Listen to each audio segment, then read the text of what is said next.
Et aujourd'hui, le mercredi 28 Tishré, on est le 18 octobre. Et le cours d'aujourd'hui sera pour l'élévation de l'âme de Claudine Chamisha Bat Henriette Kouka, ainsi que pour la Refoua Shelema d'Avraham Ben Sultana. Alors on va conclure aujourd'hui tous les cours de la semaine. Je tiens à préciser que j'ai un petit empêchement et que je ne pourrai donner ce matin qu'une demi-heure de cours. Nous terminerons le cours à 9 h, mais d'un autre côté, les cours de cette semaine ont été tellement denses, importants, que nous ne ferons que conclure aujourd'hui tout ce qui a été dit cette semaine. Et il y a énormément de travail, énormément de révision pour ceux qui veulent véritablement progresser et se transformer et transformer le monde autour d'eux-mêmes. Il y a suffisamment d'enseignements qui ont été donnés cette semaine qu'il faut écouter, réécouter, approfondir, réapprofondir afin de pouvoir avancer très sérieusement. Je tiens à préciser aussi qu'il y a un autre cours que j'ai donné cette semaine très très important que je mettrai tout à l'heure sur le site un peu plus tard, et un cours qui nécessite aussi une écoute attentive, approfondie, parce que c'est un cours très très important, le cours que j'ai donné ce lundi chez la famille Kahn. Donc cette petite demi-heure de cours, encore une fois, va être consacrée à une sorte de conclusion, mais en même temps en apportant un éclairage un petit peu nouveau par rapport à ce qui a été dit hier, qui va nuancer ou compléter ce qui a été dit hier, une notion que j'ai déjà souvent rapportée, mais qui dans le contexte de tout ce qui a été dit cette semaine et surtout de ce qui a été dit hier, va être présentée sous un éclairage nouveau, en ce sens qu'il nous éclairera plus encore. J'explique. J'ai enseigné hier que finalement la raison pour laquelle l'homme véritable, adamique, avait été créé le 6e jour, bien évidemment on parle de code, on a déchiffré ensemble ce code, la raison pour laquelle l'homme est créé le 6e jour. On a expliqué parce que le 6e jour représente la qualité de Yosef, qui est cette capacité de ne jamais s'écrouler, de ne jamais s'affaiblir, je préfère dire de ne jamais rester affaibli, désespéré, découragé, cette capacité de toujours reprendre le dessus, de surmonter les épreuves et finalement de transformer l'épreuve en tremplin pour s'élever toujours plus haut et atteindre des niveaux qui n'aurait jamais pu être atteint sans les forces dévoilées, développées, justement grâce à l'épreuve. La mida de Yesod, la mida de la stabilité dans le sens de ne jamais s'écrouler, et le Yesod, la fondation qui permet de construire une maison, c'est-à-dire une vie réussie dans tous les domaines, dans tous les aspects. Alors, ce que j'ai dit hier est fondamentalement juste, puisque je n'ai fait que traduire finalement ce que la Torah dit en décodant le pourquoi de la création de l'homme le 6e jour. Mais d'un autre côté, ce que je dis pose un problème, pour 2 raisons. D'abord parce que le 6e jour n'est pas le dernier jour de la création, donc ne peut pas incarner la perfection, puisque selon le principe bien connu énoncé par les maîtres d'Israël, qui est l'une des clés de lecture de la Torah, quand il y a un processus, ce n'est seulement qu'à la fin de ce processus qu'on atteint le but et la perfection qui devait être atteinte grâce à ce processus. Dans la mesure où la création se termine le Shabbat, automatiquement, le Shabbat incarne la fin du processus, le pourquoi, le but et la perfection atteinte en fin de processus. Un processus de 6 jours pour aboutir au 7e jour. En plus, de la même manière que chaque jour a un attribut, une qualité qui lui correspond, le 7e jour, bien évidemment, a lui aussi un attribut, une qualité qui lui correspond.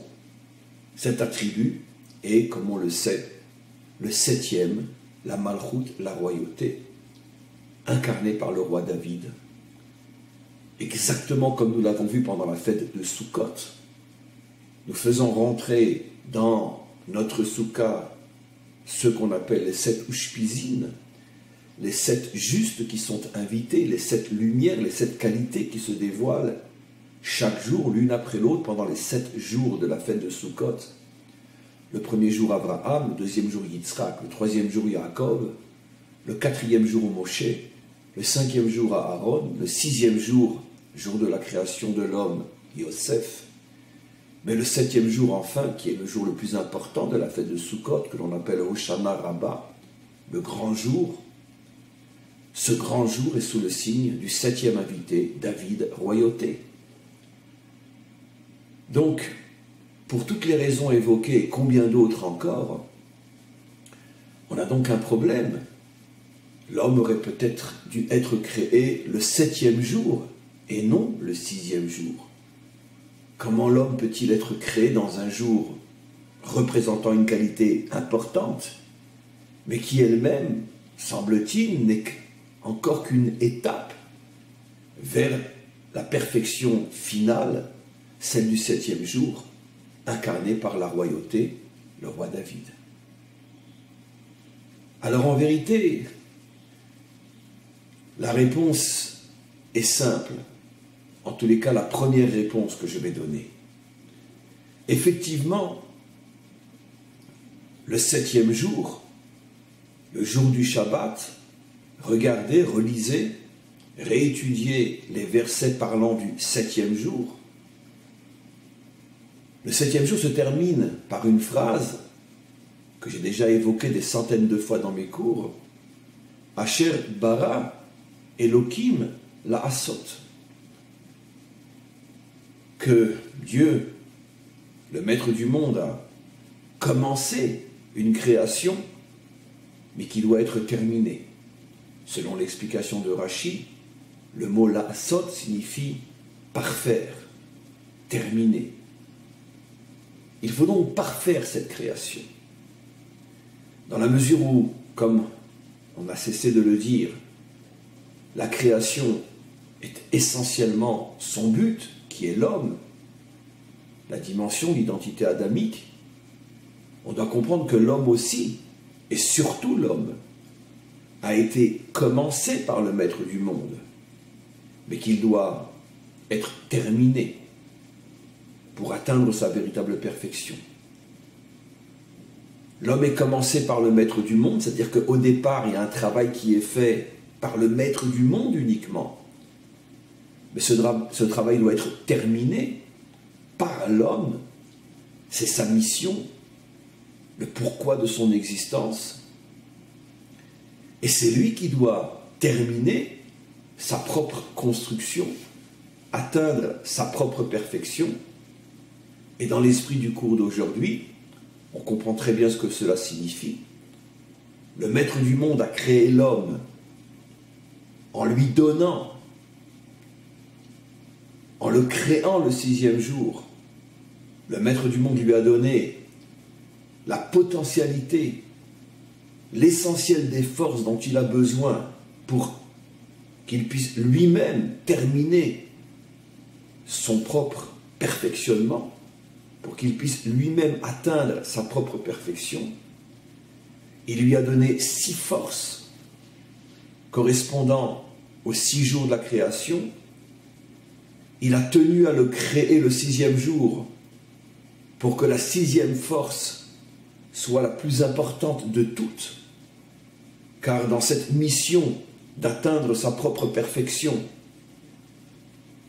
la force dont il aura le plus besoin sera justement la force incarnée par Yosef, la force du Yesod, parce que l'homme, dans son chemin vers sa propre perfection, va devoir traverser de très nombreuses épreuves. Il va malheureusement recevoir énormément de coups, des coups terribles qui vont le faire tomber, l'affaiblir, le rendre malade, parfois même l'amener jusqu'à un état d'agonie. Mais l'homme, doté de cette qualité de Yosef, même si parfois il touchera le fond, il n'y restera jamais. Exactement l'image de Yosef qui est jeté dans le trou, mais qui remonte. Et qui non seulement sort du trou, mais atteint des niveaux qu'il n'aurait jamais atteints s'il n'avait pas d'abord été jeté dans ce trou.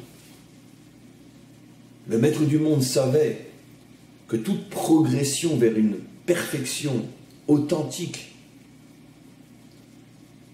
sera précédée par des drames, des malheurs, des épreuves, des souffrances.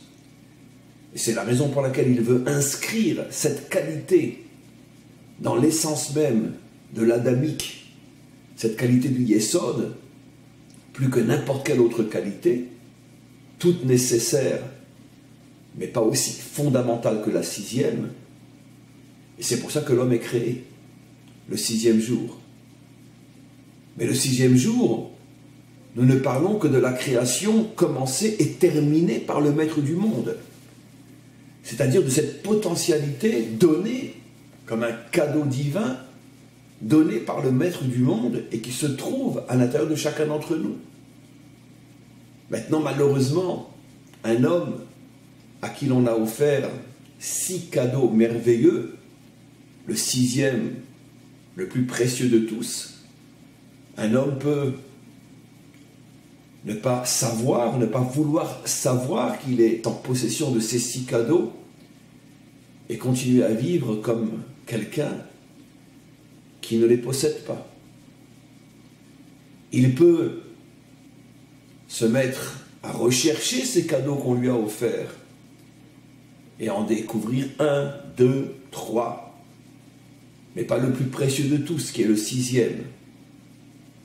Il peut véritablement chercher et découvrir tous les cadeaux jusqu'au 6e, mais l'erreur serait, une fois doté de ces cadeaux, c'est-à-dire de ces forces inimaginables, l'erreur serait de dire, bon ben merci à celui qui les lui a donnés, et puis aller dormir.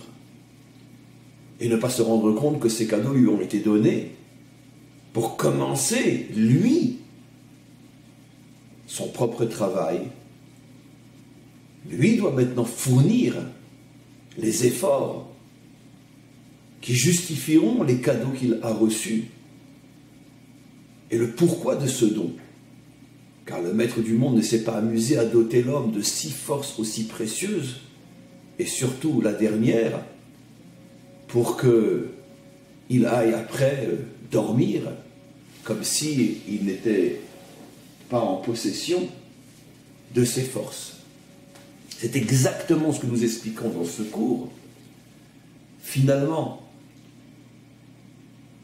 l'homme est terminé le 6e jour, terminé par le Maître du monde, mais le 7e jour, qui représente le travail que lui doit faire, passer du 6e au 7e, le 7e jour révèle à l'homme, Asher bara Elokim la'asot, le Maître du monde t'a tout donné pour que tu puisses te mettre au travail, et seul toi peux terminer le travail. Et c'est quoi le travail terminé? C'est passer de Yosef à David, passer du Yesod à la Malchut. Il y aurait bien évidemment sur ce sujet une nécessité d'enseigner, de dévoiler des milliers, des millions de notions. Énormément de ces notions ont déjà été traitées dans différents cours. Mais aujourd'hui, comme je ne veux que résumer, compléter tout ce qui a été dit cette semaine. Et comme je l'ai annoncé au début du cours, je suis obligé de m'arrêter aujourd'hui plus tôt, mais c'est bénéfique aussi parce qu'il est important que ce résumé soit condensé, concentré. On n'a pas besoin de s'appesantir et d'allonger. De tout ce que j'ai déjà pu enseigner sur la différence entre Yosef et David, entre la qualité du Yesod et la qualité de la Malchut, l'un des enseignements les plus forts sur lesquels je veux revenir, c'est que la Malchut est essentiellement la qualité de la Achdut, le dévoilement de l'unité.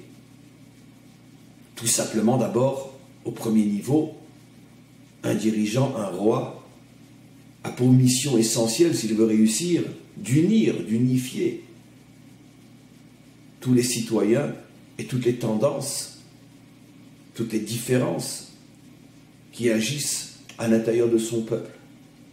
Car sinon, il ne tiendra pas et ne pourra pas diriger l'ensemble du peuple, au plus que ceux qui pensent comme lui. Un vrai dirigeant doit être capable de s'élever au-dessus de toutes les différences, de toutes les tendances, de les comprendre, de les accepter, de les inclure et de permettre à chacune d'entre elles d'exister et de s'exprimer à l'intérieur de la direction que ce dirigeant exprime. Et donc, au-delà de cette explication simple, l'idée beaucoup plus profonde est ce que l'on a appelé, et ce qui est peut-être le sujet le plus essentiel de toute la Torah, le dévoilement de l'un, le dévoilement de l'unité.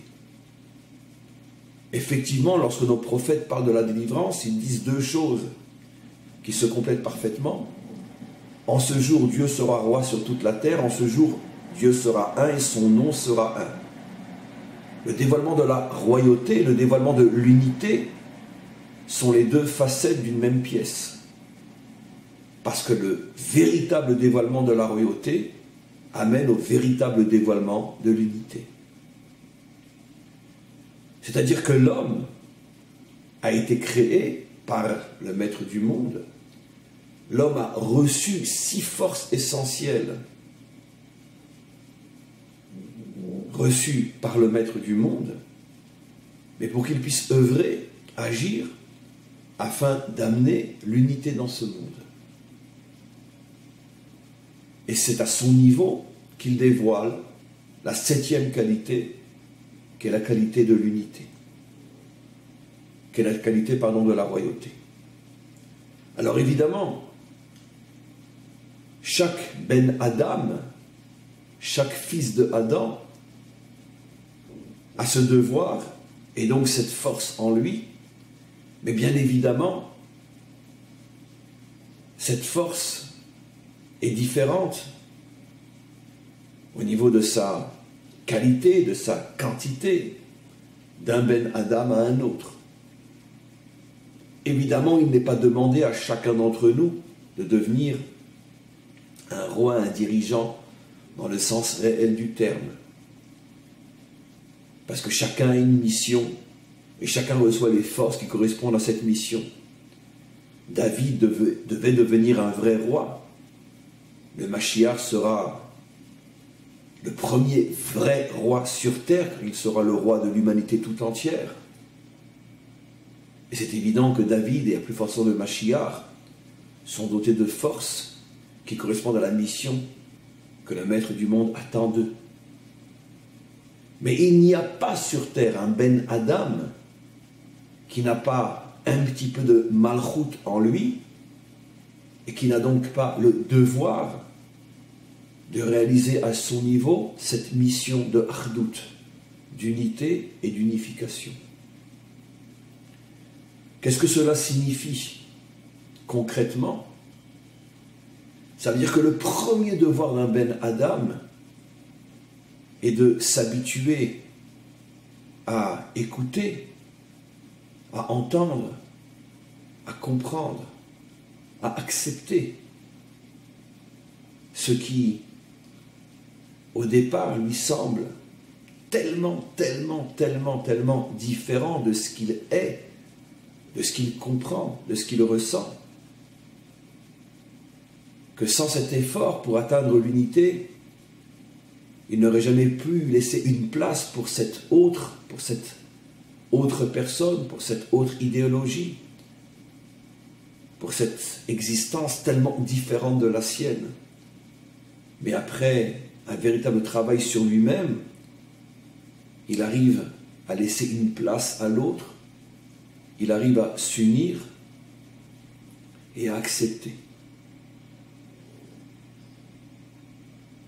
Alors, bien évidemment, ce sujet nécessiterait tellement d'explications. Parce qu'évidemment, dit tel quel, cet enseignement peut être tellement déformé, mal compris, mal interprété, falsifié. Est-ce que cela signifie qu'il faut tout accepter, s'unir à tout, à n'importe quoi, n'importe comment? N'y a-t-il pas de limite? Alors bien évidemment que la réponse est facile.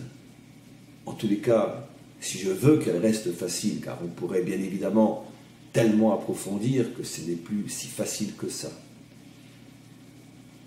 Mais il est évident que je ne peux m'unir qu'à ceux qui portent en eux aussi, malgré le fait qu'ils sont très différents de moi, qu'ils portent en eux aussi cette volonté, cette capacité d'accepter la différence. Et donc finalement, les limites vont être fixées tout simplement par l'autre. Si je ne suis pas en présence d'un adamique, même si je fais tout pour l'accepter, lui ne m'acceptera jamais. Et donc, dans la mesure où lui ne m'accepte pas, et lui parle de me repousser, de m'anéantir, de me détruire, refuse de m'accepter, à ce moment-là, j'ai tout de suite le signe, la preuve comme quoi ce n'est pas avec ce genre de différence que je dois chercher l'unité. Car seuls les adamiques ont le devoir et le pouvoir de s'unir. Mais un non-adamique est figé à l'intérieur de son propre système et refuse totalement, absolument, tout lien avec ce qui n'est pas le prolongement de lui-même. Ici, on touche l'un des points les plus essentiels de la compréhension de ce qu'est l'adamique. L'adamique, dans son essence, n'est pas prisonnier des règles et des lois de la nature. Parce qu'effectivement, au niveau des règles et des lois de la nature, il est absolument impossible d'unir les contraires. Vous ne pourrez jamais unir le feu et l'eau. Vous ne pourrez jamais être en même temps à droite et à gauche. Vous ne pourrez jamais être en même temps en haut et en bas. Là où vous êtes, ce que vous êtes est votre prison. Parce que la nature et le monde du particulier, du particularisme, de la distance, de la différence et de l'impossible unification, unité entre les différences. Au mieux, chacun apprend à rester à sa place pour ne pas déranger l'autre. Mais l'adamique, lui, est au-dessus de la nature. C'est-à-dire qu'il peut réaliser l'unité au départ impossible entre les contraires. Mais cette unité n'est possible qu'entre adamiques. Parce que les non-adamiques, eux, vivent entièrement, totalement, absolument figés à l'intérieur des règles de la nature.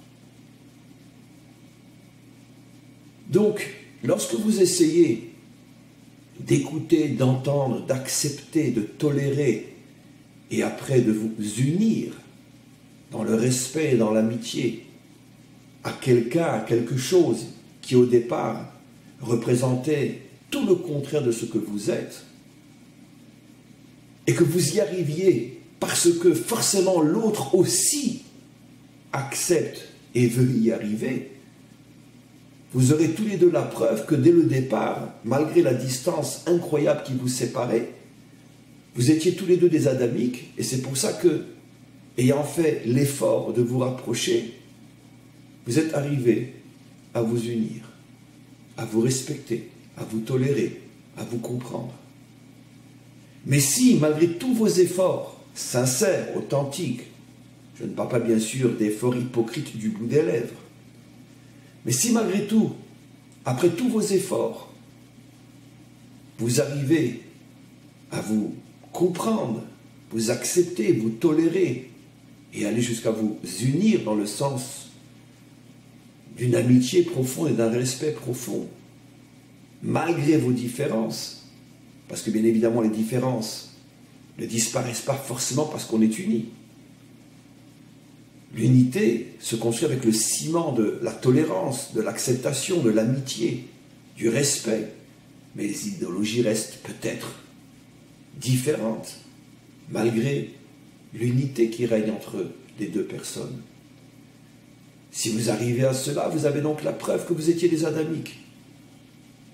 Mais si vous avez essayé de tout faire sincèrement, profondément, puissamment, vous avez montré clairement que vous étiez prêt à accepter, à comprendre, à respecter, et que l'autre ne fait que vous rejeter, vous humilier, vous mettre en danger, et exprime clairement le désir de vous détruire, vous pouvez être sûr et certain que vous n'êtes pas en présence d'un adamique. Et donc, vous pouvez, et vous avez le devoir d'en conclure qu'avec ce genre de créature, vous n'avez aucun devoir de vous unir. Je dirais même, nous n'avons pas le droit de nous unir. De la même manière qu'un humain véritable n'a pas le droit de vivre en couple avec un animal, un humain véritable n'a pas le droit d'essayer de créer un lien d'amitié, un lien d'unité avec des fanatiques, des racistes, des criminels, des assassins qui ne parlent que de détruire tout ce qui n'est pas comme eux et tout ce qui ne pense pas comme eux. Avec ce genre de créature, il est absolument interdit d'essayer d'établir le moindre contact positif et constructif. Parce que de la même manière que eux veulent nous détruire, nous devons nous protéger. Parce que si nous sommes naïfs et si nous vivons d'illusions et d'amour et d'eau fraîche et que nous ouvrons notre cœur à ceux qui veulent y planter un couteau, finalement, nous devenons complices de notre propre perte, de notre propre disparition. Mais entre adamiques, même s'il y a des difficultés énormes au départ, et même si la route est longue et douloureuse, on doit et on peut y arriver.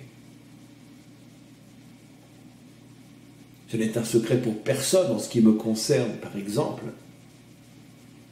Mon opinion sur certaines idéologies ou sur certaines religions. Mais ça n'empêche que, sur le plan strictement humain, j'ai trouvé, je trouve et je trouverai, mais j'ai déjà trouvé de nombreux amis, de gens que je respecte et qui me respectent, malgré le fait qu'ils croient et qu'ils affirment des choses qui, quand je les entends, me font frissonner de douleur intellectuelle, tellement je trouve aberrant leurs croyances. Et malgré tout, nous arrivons à nous écouter, nous comprendre, nous respecter, nous aimer, et parfois même faire des choses ensemble. Parce que même si à mes yeux il se trompe complètement dans son idéologie, je ne perds pas espoir qu'un jour il le comprendra lui-même, mais le simple fait que malgré nos différences inimaginables, nous nous respectons, je sais que je suis en présence d'un adamique. Un adamique peut effectivement se perdre dans des aberrations inimaginables, mais il finit tôt ou tard par revenir, par prendre conscience, Et le signe qu'il est un adamique, même lorsqu'il se perd, en tous les cas à mes yeux, c'est que je suis capable d'entretenir avec lui des relations d'amitié, de tolérance, de respect, quelles que soient ses croyances, quelle que soit sa religion. Parfois, on peut avoir en face de soi un homme qui a des idées proches des nôtres, un homme dont les pensées, les idées, les croyances sont tout à fait acceptables pour l'autre, parce que très proches des siennes, et malgré tout dans le vécu, impossible de fusionner, impossible de s'écouter, de s'entendre, de s'accepter, de se respecter, de s'apprécier. Parfois, même entre personnes d'une même idéologie, d'une même croyance, il peut y avoir des guerres, des luttes, et parfois même une volonté de détruire l'autre. Peut-être, et c'est très souvent le cas, que l'un des deux, en tous les cas le plus violent, le plus méchant, n'est peut-être pas un adamique. Le signe de l'adamisme n'est pas la croyance, n'est pas l'idéologie. Le signe de l'adamisme n'est pas « tu penses comme moi, donc tu es l'un des miens ». Le signe de l'adamisme, c'est « peut-on s'entendre, se respecter, s'accepter ». Même si nos croyances sont à l'extrême l'une de l'autre, même si nos croyances sont à ce point différentes que quand j'entends ce à quoi tu crois, j'en ai des frissons d'horreur. Mais malgré tout, je reste collé à toi et toi à moi, parce que nous sommes tous les deux des Bnei Adam. Ce que je dis est fondamental. C'est la clé de la délivrance finale, et c'est la clé que le Mashiach utilisera pour ouvrir toutes les portes de la reconstruction du monde. Cessons une fois pour toutes de mettre en avance comme étant la chose essentielle et principale ce que je pense, ce que je crois. Cherchons l'homme, cherchons l'humain, cherchons le cœur, cherchons la main tendue. Et on serait étonné de voir que parfois, une main nous est tendue, même venant d'hommes, de personnes dont les croyances me paraissent être une folie pure, et malgré tout, ils me tendent la main. Lorsqu'on s'habituera à ne plus regarder la tête, mais regarder le cœur, ne plus regarder la pensée, mais regarder la main ouverte ou non, on s'apercevra que des millions, des centaines de millions d'hommes et de femmes peuvent, malgré leurs différences idéologiques, malgré leurs croyances religieuses, peuvent s'unir et prétendre à reconstruire le monde. Ces millions d'hommes et de femmes seront l'armée du Mashiach. Le Mashiach ne construira pas un monde nouveau, en tous les cas au départ, avec des hommes et des femmes appartenant à une même croyance, à une même idéologie. Il y aura dans son armée des juifs, bien évidemment, mais des catholiques, des protestants, des évangélistes, des musulmans, des sunnites, des chiites, des bouddhistes, des hindouistes, des idolâtres. Il y aura toutes les catégories de l'homme et de l'humain. Mais il saura retrouver la dimension adamique qui est enfouie au plus profond de chacun, dans le bouddhiste, dans l'hindouiste, dans le chiite, dans le sunnite, dans le catholique, dans le protestant, dans l'évangélique, dans le juif. Il saura retrouver toutes ces dimensions adamiques, les révéler, et elles lui serviront de ciment pour unir ceux dont les idéologies sont tellement différentes. Au fur et à mesure, il reconstruira le monde, et peut-être qu'une fois le monde reconstruit, il arrivera à dévoiler une idéologie, une croyance qui correspondra plus et mieux au monde à venir. Mais ça, c'est déjà un autre sujet qui n'a strictement aucune importance aujourd'hui, parce que ce n'est pas notre travail immédiat. Notre travail n'est pas de réunir l'humanité sous le signe d'une même croyance. Notre but est d'unir l'humanité sous le signe de la tolérance, de l'acceptation, de l'amitié, de la tolérance. Et ça, c'est le devoir des adamiques. Ce devoir est celui de notre génération, des générations à venir, car nous sommes dans les générations qui précèdent de très très près la délivrance finale, et nous y arriverons. Amen. Vechen Yeratzon.